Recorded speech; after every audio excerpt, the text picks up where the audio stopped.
Kalorama, a Recorded Books Highbridge imprint, presents Swing Hard in Case You Hit It, My Escape from Addiction and Shot at Redemption on the Trump Campaign, by Tim Murtaugh.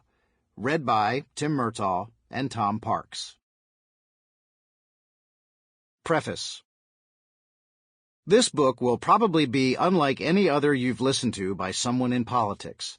It has some stories from inside the Trump 2020 presidential reelection campaign, but it's not totally about that race, or Donald J. Trump for that matter.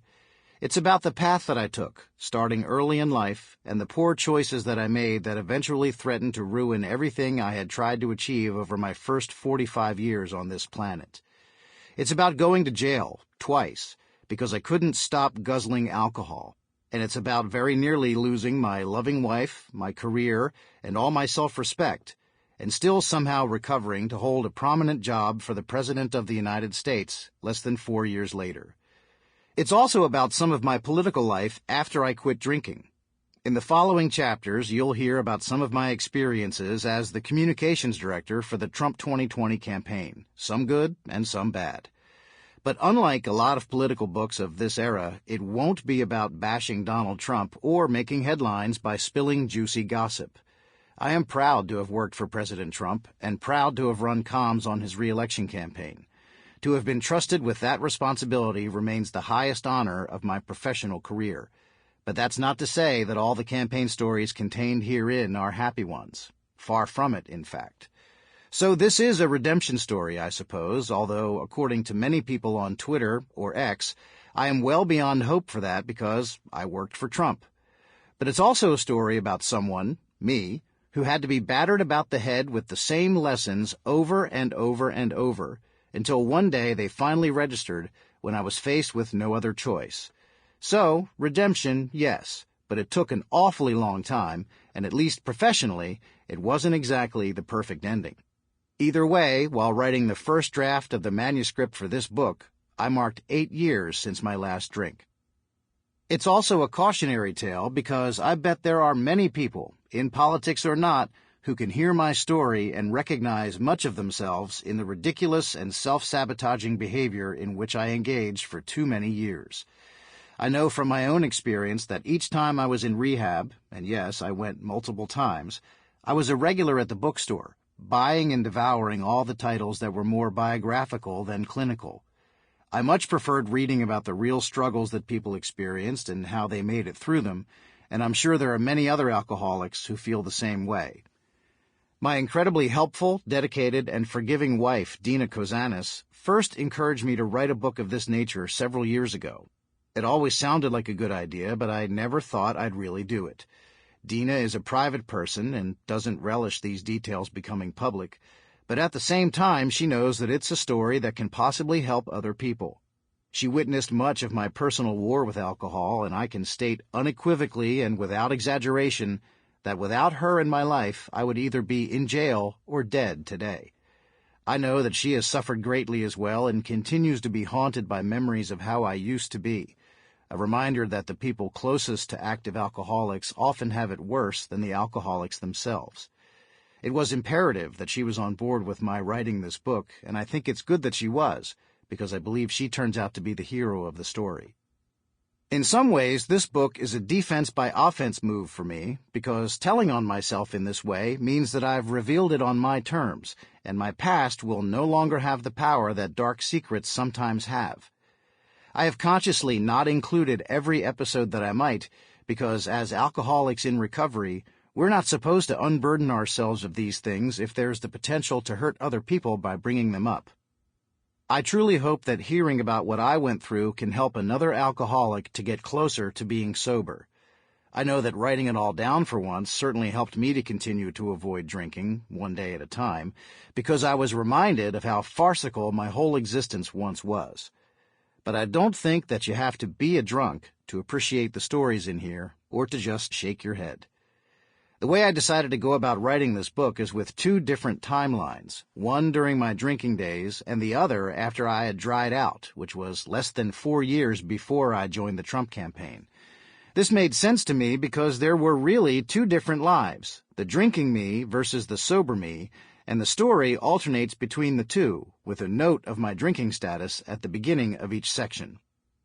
While I was writing, I tried to follow the advice my father always gave me before baseball practice. Swing hard, in case you hit it. That's good counsel for all aspects of life if you think about it, and it's what I'm trying to do with this book. Anyway, here's my story. Tim Murtaugh, Leesburg, Virginia, September 2023. Introduction. Sober, Battle Creek, Michigan, December 18th, 2019. A week before Christmas 2019, it was a bitterly cold Wednesday night in Battle Creek, Michigan.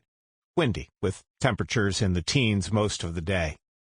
Inside Kellogg Arena, a multi-purpose facility with a capacity listed at 6,200, thousands of supporters of President Donald J. Trump filled the seats to the rafters and flooded the floor in front of the stage that would be the epicenter of the coming rally. As they awaited what everyone suspected would be an especially fiery Trump speech, the crowd rocked out to the pre-rally playlist and kept the arena warm through body heat. It would soon get hotter. The Trump 2020 campaign roadshow had roared into town on that night, like it had in so many other places on so many other nights, but this time it was different. This time, the President of the United States was going to be impeached by the House of Representatives back in Washington, D.C., at roughly the same time that he was expected to step up to the microphone in Michigan. Except there was uncertainty backstage, where I stood with President Trump, Vice President Mike Pence, and a variety of senior officials from the White House and reelection campaign. A monitor was tuned to Fox News, which showed the live feed from the House floor at the Capitol. A determination had to be made. Should Trump begin speaking as scheduled, or should he wait for the final votes before going on stage? Waiting for the votes to conclude carried risk as far as the timing of the rally went, because there was no telling how long the voting would take, and it was not reasonable to delay the president's remarks indefinitely. Yet, if Trump took the stage while the vote was underway, it was unclear how the news of the result would reach him mid-speech. Some in the media had theorized that the Trump campaign had engineered this made-for-television split-screen moment. I know this because I had become the communications director for the president's reelection campaign in February of that year, and I had heard the speculation. To be fair, it seemed like classic Trump showmanship, to beg coverage of his defiant remarks to raucous supporters juxtaposed with the solemn images from the House chamber. But the truth was that the rally had been planned and scheduled well before anyone knew when Speaker Nancy Pelosi would schedule the impeachment votes. It was more likely that Pelosi had set the date and time of the votes with the rally in mind. Regardless, the fact remained that the Trump speech and the impeachment votes were on a collision course timing-wise. There was discussion backstage among President Trump, campaign manager Brad Parscale, White House advisor Stephen Miller, and others, including Vice President Mike Pence, who also had made the trip to Michigan for this important night. As someone who was relatively new to the higher rungs of Trump world at the time, I mostly watched, listened, and just tried to take in every aspect of what was clearly a monumental night in American history. I quietly took a few pictures of the scene with my phone as the decision was made. Trump would take the stage, and we would send someone out to signal him with the news when the vote was final. The familiar strains of Lee Greenwood's God Bless the USA, Trump's signature entrance music, blared from the loudspeakers. The President of the United States made his slow approach to the lectern, stopping periodically, waving to his fans, pointing to individuals in the crowd, and clapping along with them. This was quintessential Trump, milking every second of his walk-up song and delighting the thousands of screaming supporters. Once he arrived at the microphone, he got rolling and didn't waste any time before tearing into Pelosi and the Democrats in Washington. Crazy Nancy Pelosi's House Democrats have branded themselves with an eternal mark of shame, Trump told the roaring crowd. It's a disgrace. After 3 years of sinister witch hunts, hoaxes, and scams, tonight the House Democrats are trying to nullify the ballots of tens of millions of patriotic Americans, Trump said, accusing Democrats of interfering in America's elections and subverting American democracy. At this exact moment, the House was voting to impeach him on 2 counts involving his dealings with Ukraine, accusing him of abusing his power to pressure the Ukrainian president to investigate Democratic candidate Joe Biden and then obstructing congressional investigations of the matter. I stood backstage, simply marveling at the very fact that I was present for the historic event and watching the silent television feed of the impeachment proceedings with the vice president standing immediately to my right. In front of us, behind the monitor, rose a broad and tall black curtain separating us from the bowl of the arena. On the other side of the pipe and drape rigging, the man who would soon be impeached was delivering the speech that was meant to harness Republican anger at the development and turn it into a potent campaign weapon. The air felt heavy with the gravity of the simultaneous events, and for me, to experience it standing next to the vice president on one side of the curtain, while listening to the president speak from the other, it was a true remember where you were moment, and I was right there where it was all happening. When the voting was finished, the House had impeached Trump on both counts. On the charge of abuse of power, the vote was 230 in favor to 197 against, with 2 Democrats, Colin Peterson and Jeff Van Drew, siding with all Republicans, and another Democrat, Tulsi Gabbard, voting present. On the charge of obstructing Congress, the vote was 229 in favor to 198 against, with 3 Democrats, Peterson, Van Drew, and Jared Golden, siding with all Republicans, and Gabbard voting present again. And now the word had to get to Trump, who had worked the crowd into a full lather. White House Deputy Press Secretary Hogan Gidley, who would leave the administration to join the Trump reelection campaign in June 2020, began assembling a large sign to alert Trump to the news. With White House Press Secretary Stephanie Grisham observing, Gidley used equipment in a makeshift office area to print large numbers on individual pieces of paper, which he then affixed to a large poster board. Understanding that this one-way communication to the president on stage had to be succinct, Gidley's poster would only describe one of the 2 impeachment votes, and he chose the second one because a larger number of Democrats had defected to support Trump. The finished product had 2 lines of numbers. The first line read 229 to 198, referring to the breakdown of yeas and nays. The second line simply read 3, referring to the number of Democrats who had defected to oppose the impeachment. The method of delivery seemed obvious, and the task was given to campaign press secretary Kayleigh McEnany, who would later leave the campaign to become White House press secretary, replacing Grisham in April 2020. Tall, with long blonde hair, wearing a bright orange dress, and recognizable to Trump by sight, McEnany would be easy to spot in the buffer area between the front of the stage and the crowd. She walked out from the backstage area and took a position in front of Trump and slightly to his left, holding the sign in front of her so he could easily see it. "Oh, I think we have a vote coming in," Trump said, immediately spotting McEnany. "So we got every single Republican voted for us." "Whoa, wow, almost 200. So we had 198, 229, 198. We didn't lose 1 Republican vote, and 3 Democrats voted for us." That's the story of how the 45th President of the United States learned that he had become just the 3rd president in history to be impeached.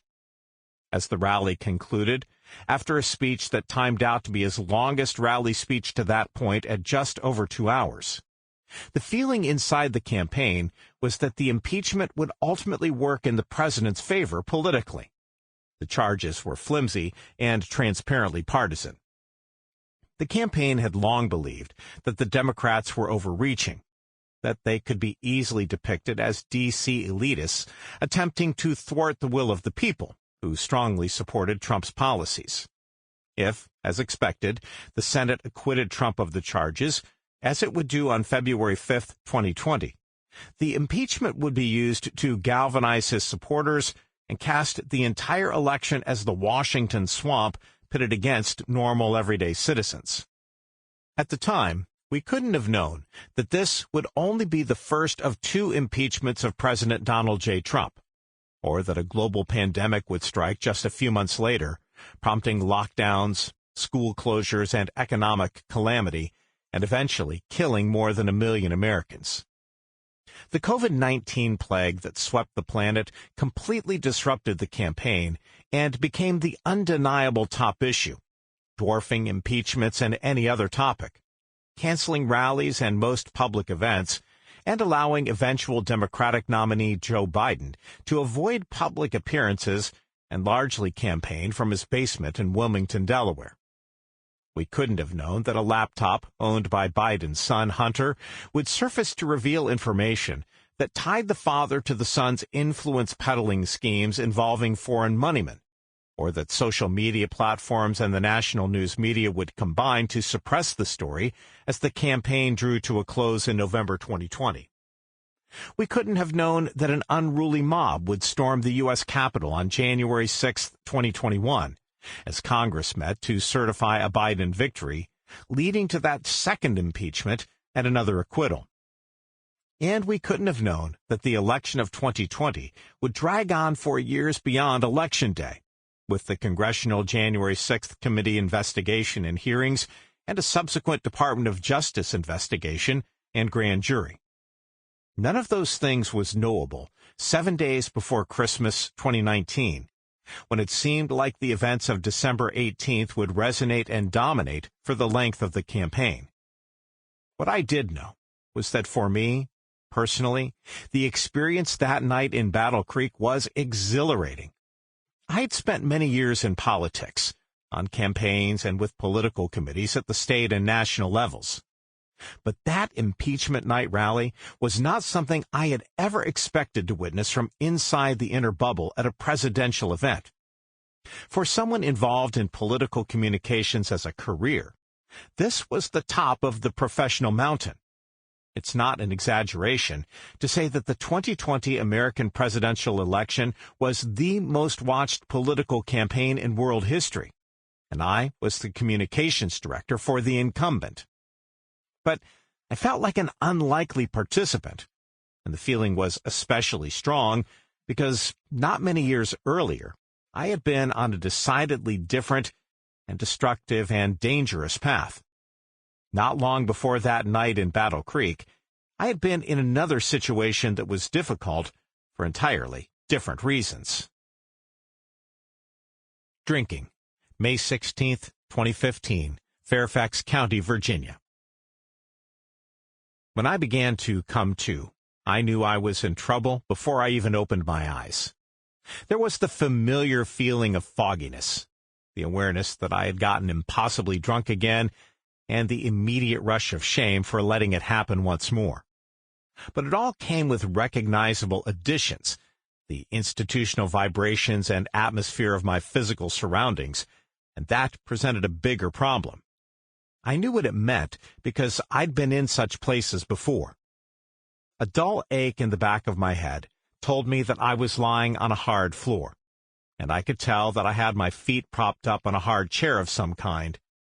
My hands found my face, and I felt around for fresh wounds or blood. Injuries had happened in the past, and finding none, I opened my eyes. I've heard it said in the rooms of Alcoholics Anonymous that often we problem drinkers don't wake up from sleeping one off as much as we come to, and that's exactly what happened to me that day. I sat up, still on the floor, and took it in. A holding room in what was certainly a police station. There were rows of plastic chairs, joined together by armrests to prevent anyone from lying down across several seats, which was evidently why I had been passed out with my head on the floor. Bolted to the ceiling was a television, somewhat loudly playing a program I don't recall today. Around me, other men were engaged in various methods of doing nothing. Some slumped awkwardly in the chairs, some slept, some watched TV. Still others stood at the one wall that consisted mostly of plexiglass windows and looked out into a common area of some kind. Almost no one in the room was talking, as far as I could tell. I decided to risk standing up. Using the row of plastic chairs to steady myself, I rose to my feet to test my equilibrium. Once upright, I walked over to the wall of windows without incident. I could see another, larger room on the other side of the partition. There were cops out there, lots of them. Some looked like they were doing paperwork, and some were interviewing sad-looking people who would probably be joining us in the smaller room shortly.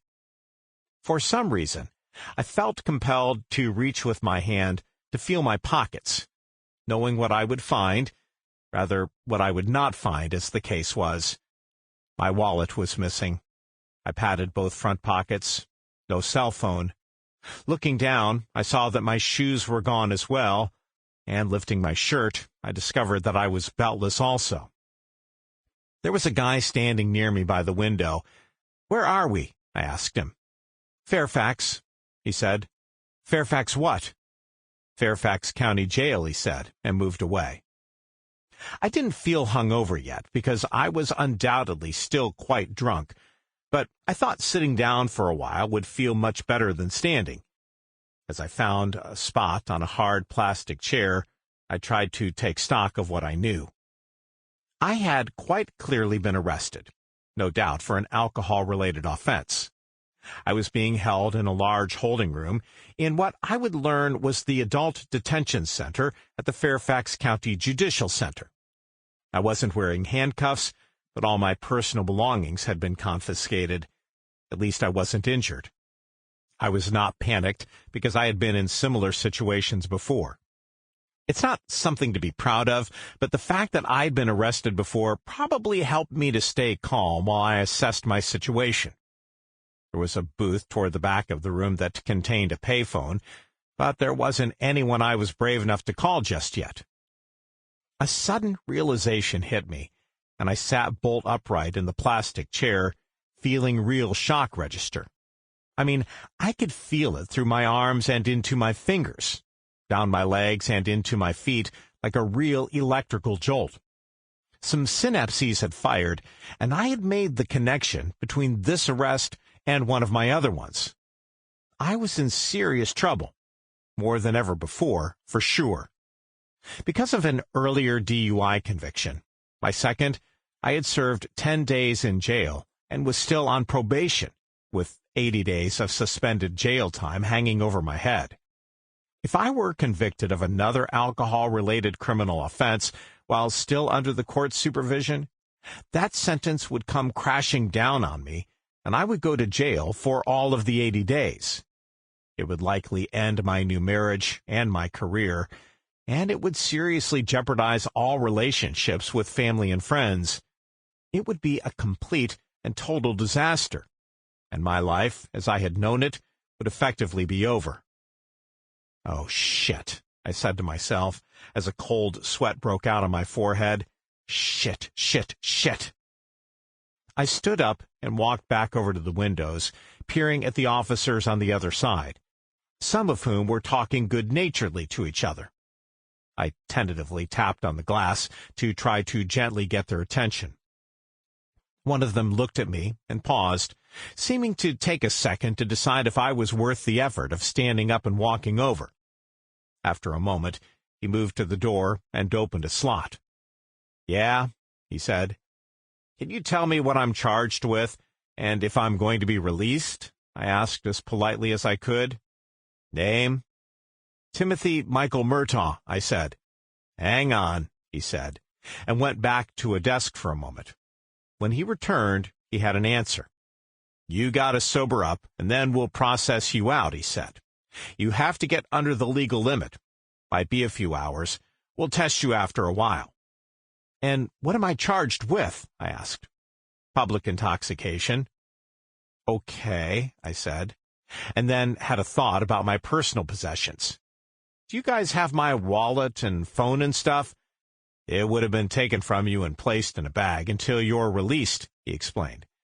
"Right, but I'm wondering about one thing. I had a coin about the size of a silver dollar, I said. It's a commemorative coin that has my grandfather's face on it. I had it in my left back pocket and it's gone. I wanted to make sure you have it and that I didn't lose it somewhere else. He didn't answer, so I continued. It's my good luck charm, I said. We made eye contact through the window as I looked at him with what I imagined was a pathetic expression. It didn't work, he said. Chapter 1. Drinking. Blackout drunk. High school and college. The first time I got blackout drunk was at my buddy Mike Fisher's house, either sophomore or junior year of high school. Mike, with whom I'm still close friends today, lived just a few blocks away from my house in our small suburban Philadelphia town of Folsom, within Ridley Township in Delaware County, Pennsylvania. It was a mostly blue-collar town and a perfectly fine place to grow up. I lived with my parents, Tim and Janet Murtaugh, and my brother Steve, who was 6 years younger. My mother's parents, Harry and Alice Cotton, lived in the same neighborhood as we did, and my dad's mother, Kathleen, lived in the neighboring community of Woodland. My paternal grandfather, Danny Murtaugh, had died in 1976, but had been a local celebrity as the successful manager of the Pittsburgh Pirates in Major League Baseball and a two-time winner of the World Series. His name was still very well known locally, even many years later, and it was his face on a coin, a collectible produced by the Pirates, that I carried with me as a good luck piece. My father retired as an Allstate insurance agent, but he had spent his younger years chasing his own baseball dreams as a catcher and then as a manager in the Pirates system. My mother had been a nurse and then worked with my dad at the insurance office. I was not keenly aware of it at all times, but my father was an active alcoholic for years, until he stopped drinking when I was a freshman in college. But while I was in high school one weekend, Mike's mother was away. His father had died while we were in elementary school, which meant there was an available house for a party of sorts. A group of guys got together at his place and raided the bar, though Mike himself didn't drink. Someone made a large cocktail in a pint glass that had a lot of different things dumped into it, including green creme de menthe, and one of the guys dubbed it the Christmas tree. There was another offensive concoction that someone else called a flying fuck at the moon. Nasty as they were, I guess I drank quite enough of them, and probably a bunch of other stuff, because I got really intoxicated and don't remember much of the evening. Naturally, I had told my parents that I was staying over at Mike's, neglecting to mention that his mother wasn't home. All of us slept on the floor with sleeping bags, and I woke up to a tremendous hangover. As I waded through the fog in my brain, I tried to put together some pieces of memory, but was having a hard time making anything coherent out of it. I did recall that some of the guys had subjected me to a kind of interview the night before. I remember being asked questions about some of our classmates at school as the guys tried to draw out my opinions of various people. More concerned with feeling physically terrible and how I would describe the previous evening to my parents, I didn't think much about this interview at the time. On Monday, I had recovered, and the hangover was mostly forgotten by the time I got to school. But that's when the antics of Friday night came back on me with vengeance, and I experienced an alcoholic's embarrassment and remorse for the first time. Unbeknownst to me, while I was seriously inebriated, Mike and the other guys had produced a cassette tape recorder — remember, this was the mid to late 1980s — and had documented my answers to their questions. The commentary was not something I wanted my classmates to hear, but Mike had brought it to school. Of course, I was pretty pissed at Mike and the rest of the guys for humiliating me that way. But now, with the benefit of years of experience with embarrassing situations caused by my alcohol consumption, I know that I gave them the ammunition. If I hadn't gotten completely shit-faced and overridden my verbal filter, there would have been no embarrassing tape. Perversely, it occurs to me now that I should have been grateful for what I perceived back then as a shocking betrayal by friends. They were showing me that nothing good comes from getting blind drunk, and a person other than me might have used the incident. Sample complete. Ready to continue?